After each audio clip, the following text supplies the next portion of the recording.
आज की हमारी इस वीडियो में हम आपके लिए अपरा एकादशी की व्रत कथा लेकर आए हैं।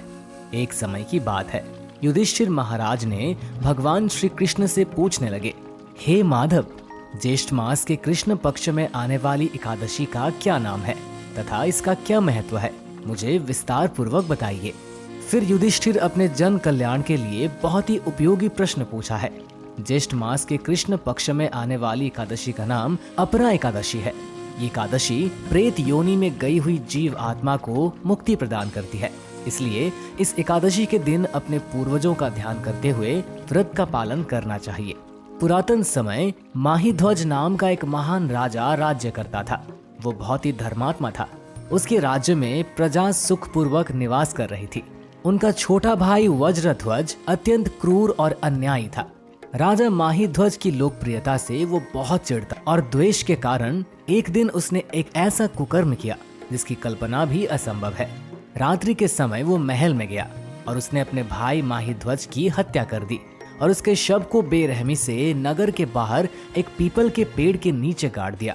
इस प्रकार राजा माहीध्वज श्री अकाल मृत्यु होने के कारण राजा को प्रेत योनि प्राप्त हुई और उसी पेड़ पर रहते हुए और वहां आने जाने वालों को परेशान करने लगा, इधर उधर भटकने लगा। एक समय ईश्वर की इच्छा से महान ऋषि धौम्य उसी पीपल के पास से गुजर रहे थे। तभी उन्हें उस प्रेत के होने का आभास हुआ। अपने तपोबल से उन्होंने उस प्रेत को देखा और ये भी जान लिया कि उसकी ये दुर्दशा कैसी हुई थी। उदार मन वाले ऋषि ने प्रेत की योनि में रहने वाले राजा को पेड़ से नीचे उतारा और उन्हें परलोक विद्या का दान दिया। करुणा से वशीभूत होकर ऋषि ने राजा को प्रेत योनि से मुक्ति प्रदान करने हेतु अपरा एकादशी का अनुष्ठान किया और उन्होंने एकादशी का पुण्य फल राजा को अर्पित कर दिया। इस पुण्य फल के प्राप्त होते ही राजा माहीध्वज की प्रेत योनि से मुक्ति हो गई और वो ऋषि को धन्यवाद देते हुए दिव्य विमान में विराजमान होकर वैकुंठ को चले गए।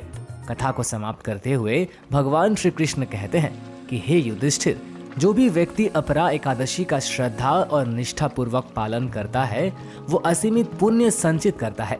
ये एकादशी ब्रह्म हत्या, भ्रूण हत्या, धन संचय के लिए शास्त्रों का अध्ययन, गुरु की निंदा आदि पापों से मुक्ति प्रदान करती है।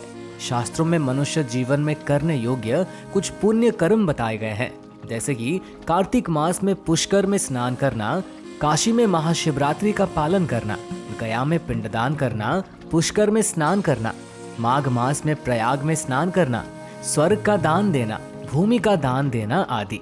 वर्तमान समय में जो व्यक्ति ये सभी पुण्य कर्मों को नहीं कर पाते वो इन सभी का फल अपरा एकादशी का व्रत और पूजन करके प्राप्त कर सकते हैं। व्यक्ति को अपरा एकादशी के व्रत का पालन पूरी निष्ठा पूर्वक करना चाहिए। जय श्री विष्णु जी। दोस्तों, आपको ये वीडियो कैसी लगी हमें कमेंट में जरूर बताएं। अगर ये वीडियो आपको इन्फॉर्मेटिव लगी हो तो वीडियो को लाइक और हमारे चैनल को सब्सक्राइब करना बिल्कुल ना भूलें। वीडियो आखिरी तक देखने के लिए आपका बहुत बहुत धन्यवाद।